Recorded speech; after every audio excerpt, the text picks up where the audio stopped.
वालों को मैसेज दे देती हूँ।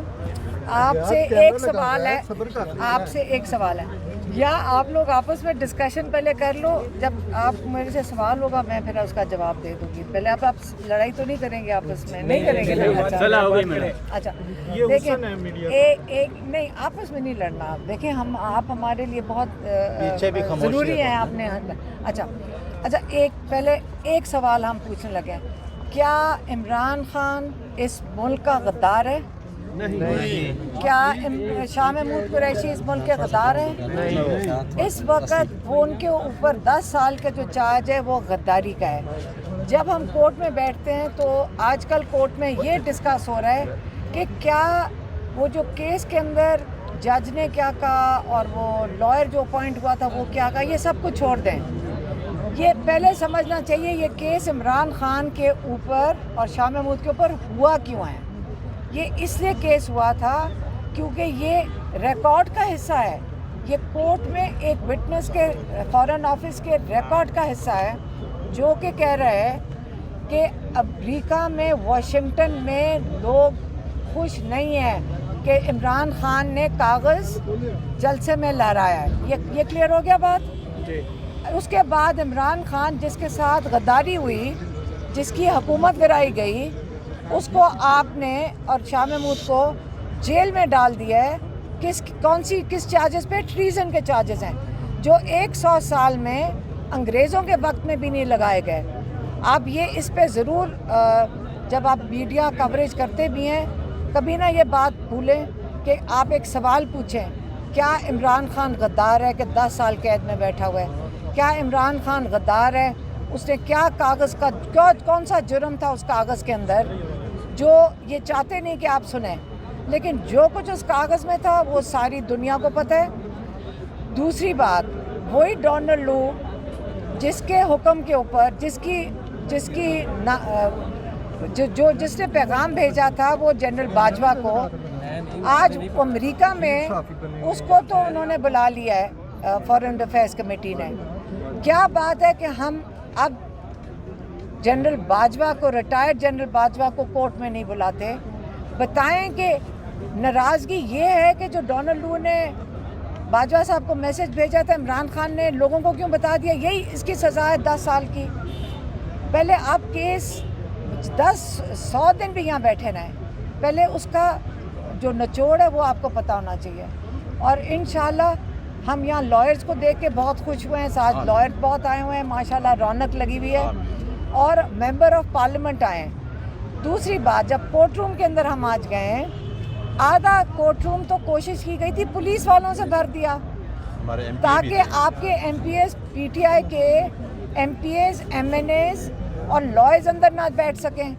आज तो इतनी पुलिस अंदर बैठा दी थी वो जज साहब ने कोर्ट रूम में कि आज इसलिए सारों को बाहर खड़े होना पड़ा।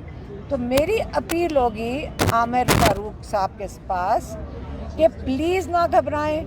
ये सारे लॉयर्स और एमपीएस ये वो लोग हैं जो पाकिस्तान के सबसे ज़िम्मेदार कम्युनिटी है।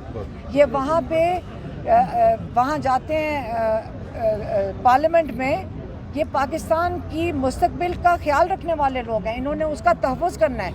ये कैसे हो सकता है कि आपको 50-60 पुलिस वालों को कोर्ट रूम के अंदर सीटों पे भरना पड़े? मत घबराएं, हम आपको रीश्योर करते हैं, कोई नारा आपके ख़िलाफ़ नहीं लगेगा। आप बिल्कुल इस चीज़ से ना घबराएं कि नारा लगेगा। कोई एमपीए, कोई एमएनए, कोई लॉयर आपको कोर्ट रूम में कुछ नहीं कहेंगे।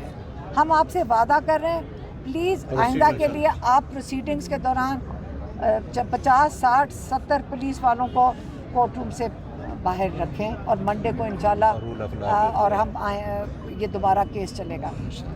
मैम, आज इमरान खान साहब से आपकी मुलाकात भी हुई है, केस भी था, तो खान साहब से क्या बात हुई है आपकी? किस खान साहब जो आजकल का इशू है, हाँ मैं ये बता सकती हूँ कि वो जो लॉयर्स को भी बता रहे थे, उन्होंने ये कहा कि उनको बहुत दुख हुआ है कि जो अफ़गानिस्तान के अंदर और ये पाकिस्तान और इनको लड़ाने की कोशिश जो भी शरपसंद अनासर कर रहे हैं, उसका उनको बहुत दुख हुआ कि हमारे अफ़गानिस्तान, हमारा भाई, मतलब उनके बरादरान ताल्लुकात हैं उनके साथ, अफ़गानिस्तान के साथ, और हमें इसके ऊपर काम करना चाहिए बनस्बत इसके कि कोई हमें तोड़ने की कोशिश करे आपस में। मैम फ़लस्तीन के हवाले से भी कोई बात हुई है? फ़लस्तीन के हवाले से इमरान खान ने मीडिया को वहाँ बता दिया था, फ़लस्तीन के ऊपर तो इमरान खान ने मीडिया को उधर बता दिया था। इसके ऊपर क्या बात करनी है? आजकल तो पाकिस्तान के साथ भी वही हो रहा है जो फ़लस्तीन में हो रहा है।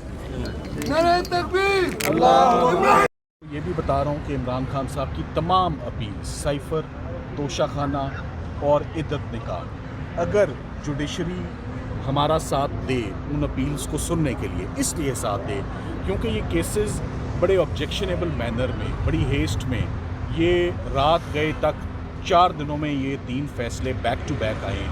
ये केसेस ऑलरेडी बड़े कंट्रोवर्शियल हो चुके हैं, इन पर ऑलरेडी बहुत क्रिटिसिज्म आ चुका है, और सिर्फ इसलिए कि जिस तरीके से ये केसेस कंक्लूड हुए उसी तेज़ी से अगर हमें अपील्स में उनकी सुनवाई का मौका मिल जाए तो मैं समझता हूँ कि इमरान खान साहब की रिहाई 100% ईद से पहले रमज़ान के अंदर मुझे वो अपने घर जाते हुए नज़र आ रही है। इन तीनों केसेस में, इन तीनों केसेस में ये एक एक दिन का केस रह गया है, तो एक एक दिन का केस है, इसमें रिहाई मिलती है और वो ईद से पहले अपने घर जाते हैं। ये अब अदलिया पे डिपेंड करता है, हमें वो अपॉर्चुनिटी ईद से पहले मिलती है जब केसेस बोगस हों, पॉलिटिकल विक्टिमाइजेशन हो, 17 महीने से ये चल रही हो।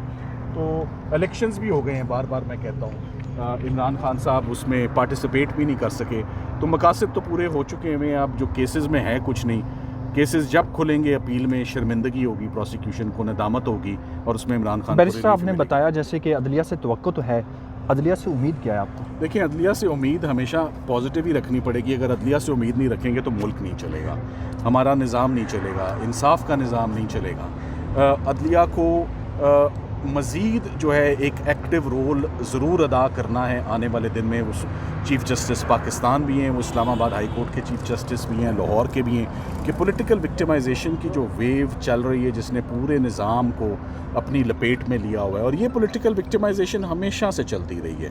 ये पॉलिटिकल विक्टिमाइजेशन आसिफ अली जरदारी साहब के ख़िलाफ़ भी होती रही, नवाज़ शरीफ साहब के ख़िलाफ़ भी होती रही, उनकी भी पूरी कैबिनेट रही, अब इमरान खान साहब की भी पूरी कैबिनेट जो है वो इसकी लपेट में है। तो ये इसी में क्या सारी ज़िंदगी गुजर जाएगी। फ़ौजदारी का निज़ाम इसमें तबाह हो रहा है, अदालतों का टाइम वेस्ट हो रहा है, जेलें भरी जा रही हैं, और जितना आप कानून उठा लें, मैं जो कानून इमरान खान के लिए उठाता हूँ, या जरदारी साहब का केस होता है या नवाज़ शरीफ साहब का केस होता है, सो क्या आने वाले वक्त में भी यही होगा? ये this has to stop. Thank you बहुत। सारी ज़िंदगी गुजर जाएगी, फ़ौजदारी का निज़ाम इसमें तबाह हो रहा है, अदालतों का टाइम वेस्ट हो रहा है, जेलें भरी जा रही हैं, और जितना आप कानून उठा लें, मैं जो कानून इमरान खान के लिए उठाता हूँ, या जरदारी साहब का केस होता है या नवाज़ शरीफ साहब का केस होता है, सो क्या आने वाले वक्त में भी यही होगा? ये this has to stop. Thank you बहुत।